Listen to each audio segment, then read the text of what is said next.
Dear students, एक बार फिर से आपका स्वागत है हमारे इस चैनल मैथमेटिक्स गुरु में। तो चलिए स्टूडेंट्स, आज हम प्रश्नावली 3.2 के इंट्रोडक्शन को करेंगे।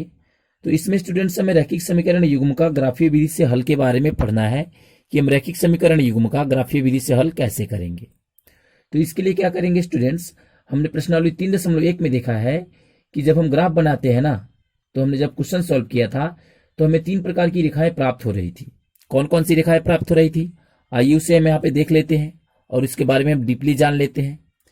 सर्वप्रथम एक में हमें क्या प्राप्त हो रहा था, जब हम किसी भी समीकरण का हल कर रहे थे तो हमें कैसी रेखा प्राप्त हो रहा था। फर्स्ट तो ये था, इसको हम क्या बोलते हैं, ये मेरा प्रतिच्छेदी रेखा है। और एक क्या हो रहा था, हमें एक ऐसी रेखा प्राप्त हो रहा था, ये दोनों समान समान दिशा में, ये देखिए।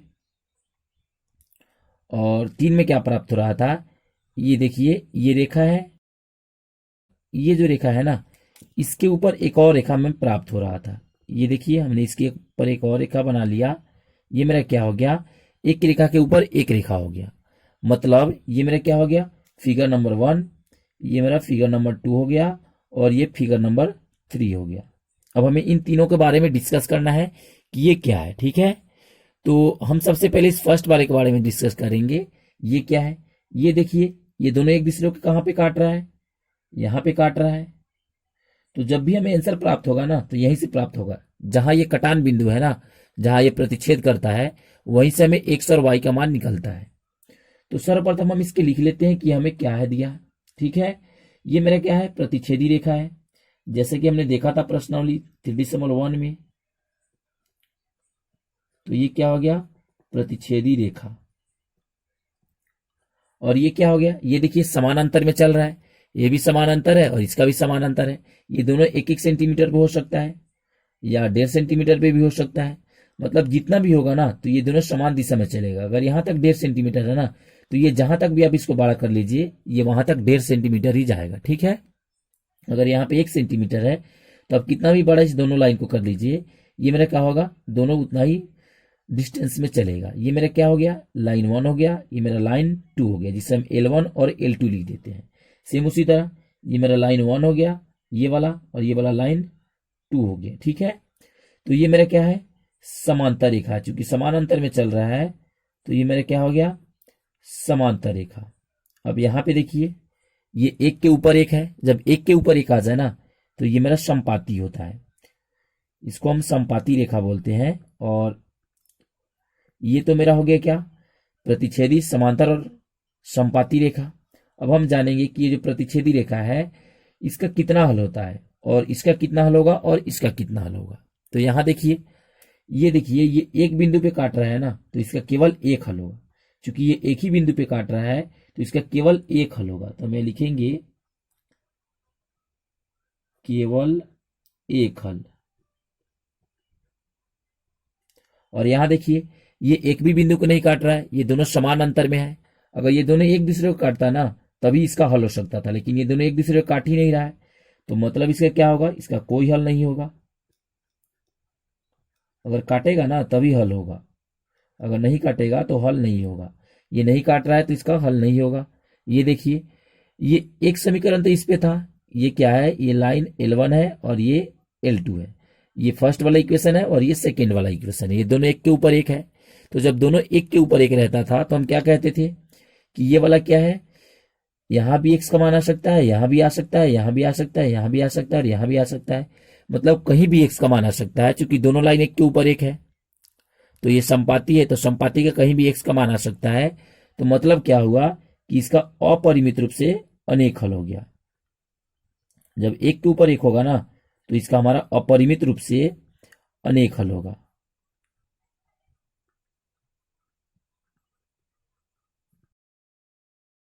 अब जरा हम बात कर लेते हैं संगत और असंगत के बारे में, कि ये कब संगत होगा और कब असंगत होगा। ये देखिए, इन तीनों के बारे में हमें डिस्कस करना है कि संगत कब होगा और असंगत कब होगा। तो संगत के लिए हमें क्या करना है, दिमाग में सिर्फ एक ही बात रखना है कि जिसका केवल एक हल होगा ना, एक हल हो या फिर अनेक हल हो, लेकिन हल होना चाहिए। यहां देखिए, इसका केवल एक हल है और इसका अपरिमित रूप से अनेक हल है। तो दोनों का हल है, इसका भी हल है और इसका भी हल है। तो इन दोनों का हल है, तो ये मेरा दोनों क्या हो जाएगा, संगत युग्म हो जाएगा। ये भी संगत युग्म, और ये वाला भी मेरा हो जाएगा संगत युग्म। और यहां पे देखिए इसका कोई हल नहीं है, जिसका कोई हल नहीं होगा ना वो मेरा असंगत हो जाएगा। ये मेरा क्या हो जाएगा? असंगत युग्म। मतलब क्या हो गया? ये मेरा कंसिस्टेंस हो गया, ये मेरा कंसिस्टेंस हो गया, लेकिन ये मेरा क्या हो गया? इनकंसिस्टेंस हो गया। ठीक है, मतलब ये संगत और ये संगत, लेकिन ये मेरा क्या है? असंगत है। अब हमें क्या करना है? अब हमें कभी कभी एक नंबर में पूछ लिया जाता है कि बताइए कि विरोधी कौन होता है और अविरोधी कौन होता है और आश्रित कौन होता है। तो ये देखिए स्टूडेंट्स, हम इसमें अब बताएंगे कि विरोधी कौन है और अविरोधी कौन है और आश्रित कौन है। तो ये संपाती रेखा है ना, देखिए ये एक के ऊपर एक है, तो ये है ना इस दूसरे लाइन पे आश्रित है, कि दूसरे लाइन का जहां भी होगा ना एक्स का मान, वहां इसका वाई का मान आएगा। ठीक है, ये एक दूसरे पर आश्रित है, तो आश्रित होता है तो इसको हम क्या बोलते हैं? इसको हम लिख देंगे आश्रित। ये एक दूसरे पे आश्रित है, मतलब क्या है? डिपेंडेंट है। और यहां देखिए ये जो मेरा है ना, ये कोई हल नहीं है इसका, ये मेरा समांतर रेखा है। तो जो भी समांतर रेखा होता है ना वो मेरा विरोधी होगा। जब भी समांतर रेखा आ जाए वो मेरा विरोधी हो जाएगा, आपको ये बात याद रखना है। और ये मेरा क्या है? प्रतिच्छेदी रेखा है। जब भी आपको प्रतिच्छेदी रेखा दिखाई दे तो आपको समझ जाना है कि ये मेरा अविरोधी है। ठीक है, इस बात को आपको याद करके रखना है कि कौन विरोधी होगा और कौन अविरोधी होगा। हमेशा में एग्जाम में एक नंबर के लिए पूछ लिया जाता है कि विरोधी कौन होगा, आश्रित कौन होगा और अविरोधी कौन होगा। तो ये मेरा क्या हो गया? प्रतिच्छेदी रेखा, समांतर रेखा और संपाती रेखा, इसके बारे में हमने जाना है। प्रतिच्छेदी रेखा का केवल एक हल होगा, समांतर का कोई हल नहीं, और संपाती का अपरिमित रूप से अनेक हल। ठीक है, और ये संगत होता है, जिसका हल होगा वो संगत होगा और जिसका कोई हल नहीं होगा वो मेरा असंगत हो जाएगा। और ये प्रतिच्छेदी रेखा अविरोधी होता है, जो समांतर होगा वो विरोधी होगा, और जो संपाती होगा ना वो मेरा आश्रित होगा, मतलब ये डिपेंडेंट होगा। अब आइए इस पे हम कुछ क्वेश्चन को लेकर समझ लेते हैं। उसके लिए हम क्या करेंगे? उदाहरण संख्या 1, 2 और 3 को लेकर समझेंगे। हालांकि स्टूडेंट्स मैंने उदाहरण 1, 2 और 3 ऑलरेडी पहले करा रखा है, जिसका लिंक आपको डिस्क्रिप्शन में मिल जाएगा, आप वहां से जाकर उसे अच्छे से समझ सकते हैं। ठीक है, तो आइए सिर्फ हम इसके ग्राफ के बारे में जानेंगे। यहाँ पे हमने ग्राफ के बारे में बताया है, तो हम सिर्फ यहाँ पे ग्राफ के बारे में इससे जानेंगे। तो आइए हम सर्वप्रथम एग्जाम्पल 1 के ग्राफ को देखते हैं कि इसमें क्या दिया गया है। ये देखिए एग्जाम्पल 1 का ग्राफ यहाँ पे दिया गया है। ये क्या है? यहाँ पे ये काट रहा है, ये वाला रेखा और ये वाला रेखा इस बिंदु पे इसको काट रहा है, यहाँ पे काट रहा है। तो ये एक्स की तरफ से कितना है? 4 पे है, और वाई की तरफ से कितना है? 2 पे है। तो 4,2 यहाँ पे दिया हुआ है, मतलब यहाँ पे क्या आ गया? हमें एक्स और वाई का मान निकालना था। तो एक्स का मान मेरा क्या हो जाएगा? एक्स की तरफ से 4 है तो एक्स का 4 हो जाएगा, और वाई की तरफ से 2 है तो वाई का 2 आ गया। मतलब मेरा एक्स का मान 4 और वाई का मान 2 आ गया। तो जहां भी ये रेखा काटेगा ना, यहां पे काट रहा है तो ये एक ही बिंदु पे काट रहा है, तो इसलिए हम क्या कहते हैं कि इसका केवल एक हल होगा। जब भी दो रेखाएं यहाँ पे काटे ना कहीं भी, तो यहाँ पे आपको समझ जाना है कि इसका केवल एक हल होगा, एक एक्स का मान होगा और एक वाई का मान होगा। ठीक है, तो ये मेरा क्या हो गया? प्रतिच्छेदी रेखा हो गया, जैसे कि हमने आपको ऊपर अभी यहाँ पे बताया है। ये देखिए, तो ये मेरा क्या था? प्रतिच्छेदी रेखा का था। अब हम क्या करेंगे? समांतर रेखा का एक उदाहरण लेते हैं। आइए इसके लिए हम क्या करेंगे? उदाहरण संख्या 3 को लेंगे। ये देखिए, ये मेरा उदाहरण संख्या 3 का ग्राफ, हमने स्टूडेंट्स इसको ऑलरेडी करा रखा है पूरे ग्राफ के साथ में, जिसका लिंक आपको डिस्क्रिप्शन में मिल जाएगा, आप इसे वहां से पूरी तरह से समझ सकते हैं। इसमें मैं आपको सिर्फ इसके ग्राफ के बारे में समझा रहा हूं। यहां देखिए, ये दोनों रेखा क्या है? ये भी एक समीकरण है और ये भी एक समीकरण है। दो समीकरण का दो रेखा प्राप्त हो गया, लेकिन ये दोनों एक दूसरे को नहीं काट रहा है, कहीं भी नहीं काट रहा है। तो ये मेरा क्या हो जाएगा? ये मेरा हो जाएगा समांतर। ठीक है, समांतर हो जाएगा तो क्या हो जाएगा? जब भी समांतर होता है तो यहां देखिए, जो समांतर होगा वो क्या होगा? कोई हल नहीं होगा उसका, और ये क्या हो जाएगा? असंगत। तो यहाँ पे इसका ना एक्स का मान निकलेगा और ना ही यहाँ पे वाई का मान निकलेगा। अगर ये कहीं काटता तो वहां पे हमें एक्स और वाई का मान प्राप्त होता, लेकिन ये दोनों एक दूसरे के कहीं भी नहीं काट रहा है, तो ना ही यहाँ पे एक्स का मान प्राप्त होगा और ना ही हमें वाई का मान प्राप्त होगा। ठीक है, तो ये मेरा क्या हो गया? समांतर रेखा। अब हम संपाती रेखा पे एक उदाहरण लेके देखते हैं। आइए इसके लिए हम उदाहरण संख्या 2 को लेंगे और उसके ग्राफ को देखते हैं क्या दिया हुआ है। यह मेरा उदाहरण संख्या 2, इसका ग्राफ हमें क्या दिया गया है? यहां देखिए, ये समीकरण 1 और समीकरण 2 इसी पे बन रहा है। एक ही रेखा के ऊपर दो रेखा बन गया, तो जब एक के ऊपर एक बनेगा तो ये मेरा क्या होगा, समपाती होगा। यहां देखिए, जब एक के ऊपर एक बनता है तो ये मेरा समपाती होता है, और समपाती का क्या होता है, अपरिमित रूप से अनेक हल। तो मतलब यहाँ पे क्या आ गया कि यहाँ पे एक के ऊपर एक रेखा बन रहा है ना, तो यहाँ पे अपरिमित रूप से अनेक एक्स और अनेक वाई का मान हो सकता है। चाहे तो हम यहाँ भी ले सकते हैं एक्स, चाहे तो यहाँ भी ले सकते हैं, चाहे तो यहाँ भी ले सकते हैं, चाहे तो यहाँ भी ले सकते हैं। आप कहीं भी ले सकते हैं एक्स और वाई के मान, चाहे तो आप यहाँ भी ले सकते हैं, आप कहीं भी ले सकते हैं। मतलब इसका क्या है, अपरिमित रूप से अनेक एक्स का मान और अनेक वाई का मान है, लेकिन निश्चित नहीं है कि एक्स का मान क्या होगा और निश्चित वाई का मान हमें कन्फर्म नहीं है। तो जब निश्चित एक्स और निश्चित वाई का मान प्राप्त होता है ना, तभी हम इसका निश्चित हल निकाल पाते हैं। लेकिन यहाँ पे देखिए, इसका अपरिमित रूप से अनेक हल है, तो इसलिए हम क्या कहते हैं कि इसका अपरिमित रूप से अनेक हल होगा। चूंकि एक देखिए, ये हम जहां चाहे वहां ले सकते हैं इस बिंदु को, यहां भी कहीं भी, तो इसलिए क्या हो गया, ये अपरिमित रूप से अनेक हल हो गया। ये तो हमने ग्राफ के द्वारा आपको समझा रखा है 3D-1 में। अब हम क्या करेंगे, इस वाला जो चैप्टर है ना, इसमें हम देखेंगे कि बिना ग्राफ का प्रयोग किए हम इसे कैसे बताएंगे कि ये संगत है या नहीं है। अब प्रश्न यह उठता है कि सर क्या यह संगत होगा या नहीं होगा, बिना ग्राफ बनाए हम इसे कैसे पता करेंगे। तो हम इसका बिना ग्राफ बनाए भी सॉल्यूशन कर सकते हैं। इसका सॉल्यूशन करने के लिए हम क्या करेंगे, इसका तुलना करेंगे। तुलना करेंगे तो ये मेरा सॉल्व हो जाएगा। तो आइए हम क्या करेंगे, हम इस उदाहरण को लेंगे, उदाहरण नंबर फर्स्ट को, और उसे सॉल्व करेंगे। ठीक है, तो आइए हम उदाहरण को लेते हैं। ये देखिए, ये मेरा उदाहरण संख्या 1। ये मेरा क्या दिया गया है, x minus 2y is equal to 0। तो हम इसको यहां पे नोट करेंगे, लिखेंगे x minus 2y is equal to 0।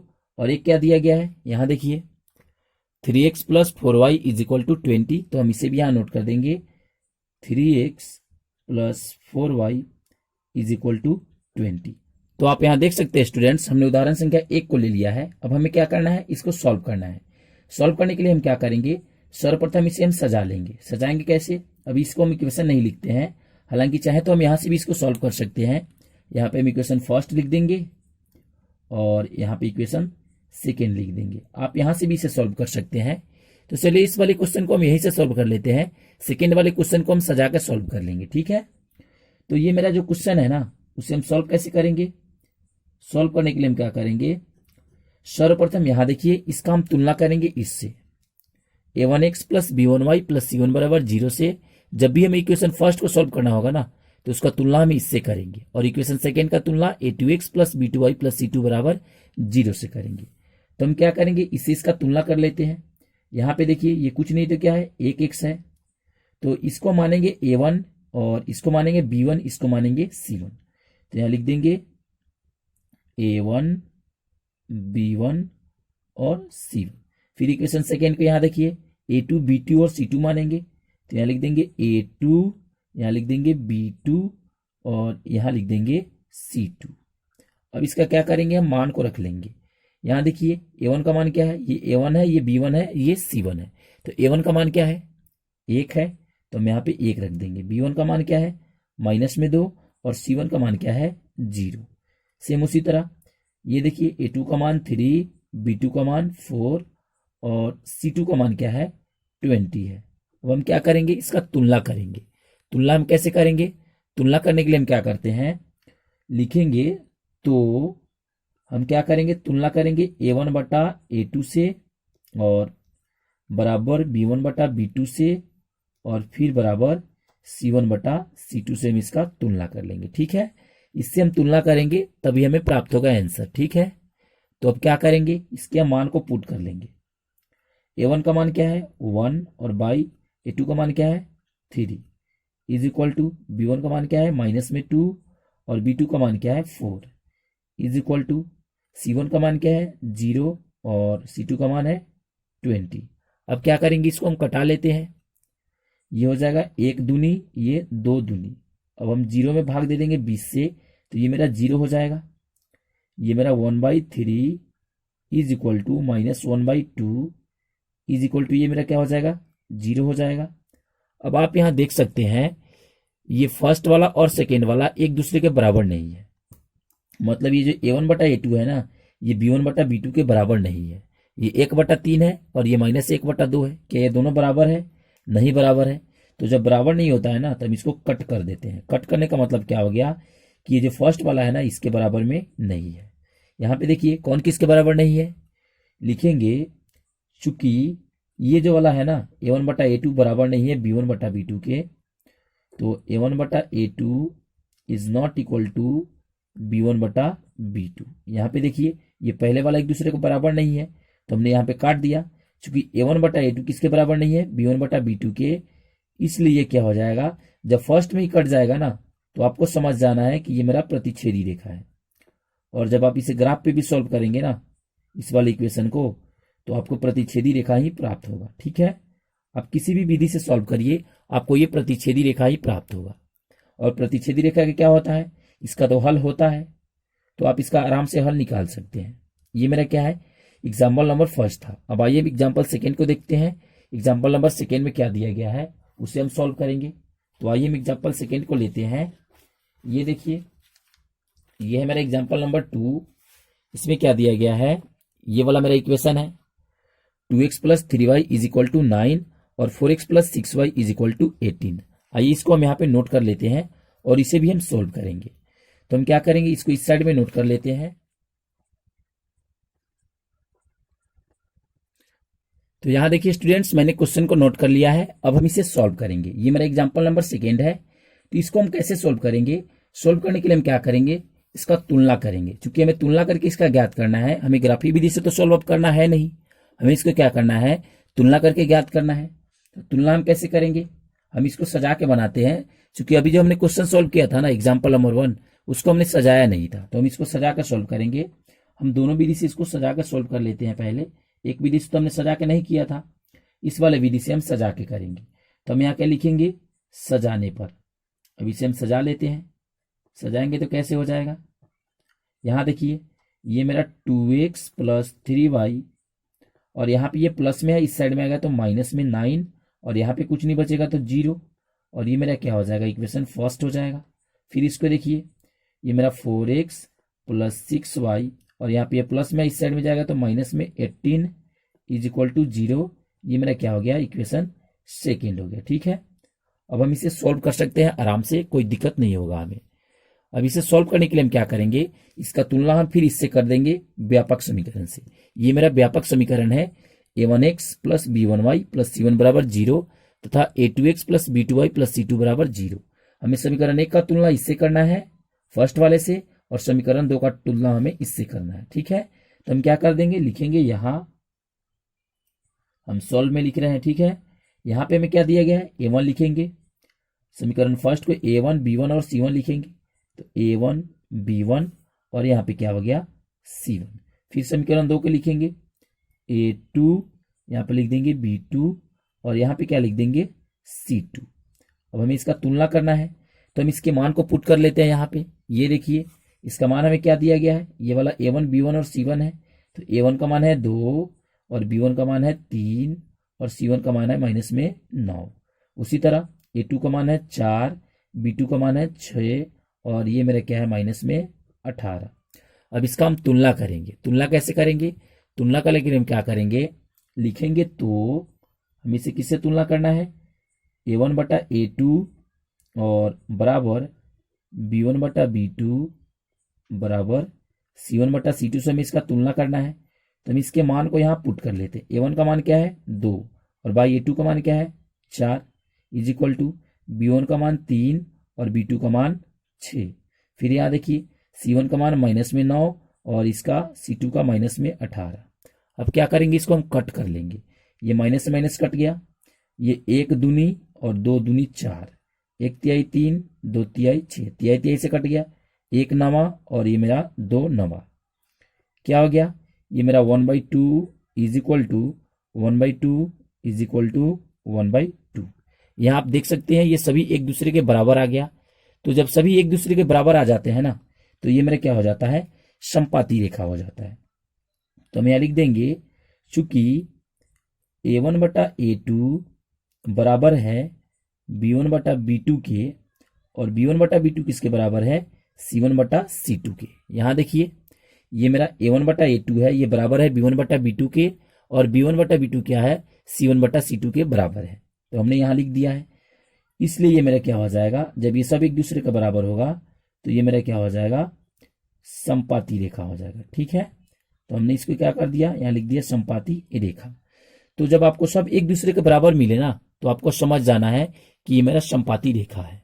अब हम क्या करेंगे, एक और उदाहरण लेंगे। समपाती को तो हमने ले लिया, अब हम उदाहरण 3 को लेते हैं। देखते हैं उदाहरण 3 में क्या दिया गया है।